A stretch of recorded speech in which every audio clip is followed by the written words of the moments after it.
bota la vidéo où ya mawa ya pasi mwana mwasi oyo azali congolaise ya Braza. Aloba kota libala 6 ans na 6 ans wana mobali kubeta komande ti chiffon. Azalaza na zemi tala ndenge abebisaka ye longi. Tala ndenge asalaka ye. Ezala zo finga mwasi mobali azo finga ata avandi kimi azo répondre te mobali ana akobeta ye. Ezala répondre akoya kobeta ye. Abi azana papa te, azana maman te, azana bandeko te. Azo sika ba autorité na bango kuna bakota likambo oyo parce que ça ne va pas. Bandeko nanga na yela rabino ba vidéo o tokuta na nango na ba réseau ezali po na ko interpeller bino. Ezali po na kufungola bino miso. Ezali po na kolakisa bino tala makambo ezo leka à gauche, tala makambo ezo leka na droite ekoki pe kokomelanga. Ndeko mwasi, soko za na kati ya libala oyo bazuku kublo makofi boye. Kima koma ta fazer. Koma ata fazer parce que vi na yo eleki mukolo mususu akobeta yo boye okolamuka lisusu te okotisi ya mabele.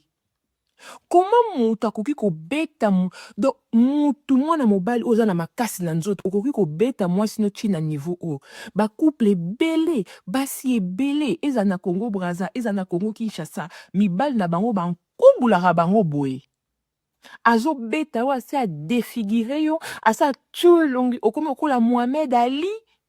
Et pourtant, ça mobali na o papa bana na o. Pourquoi arriver na niveau o ndeko soko za na mariage abwe bade yango mariage toxique. Bima kima. Soko za na bana kanga bana na o kende bokoma ba fazer. Parce que mukolo mususu akobeta yo ekezala jour ya suka, jour wana okolamuka kate, okokota na se ya mabele, ye akobala mwasi mususu, akokontinue vie. Yo bana na o bakozanga yo. Mariage ya nini yango? Est-ce ozo obligé ovanda na libala ngo? Ozo obligé ovanda na mobali aboye? Kima? Ndeko azo luka lisungi po aza na esika kokende te. Peut-être que yo oza na esika kokende. Oza na mama na oza na ndeko na oza na noko na oza na tata mwasi na oza na camarade na o. Kima? Tout la mwisi ya zaza avant mabe kota.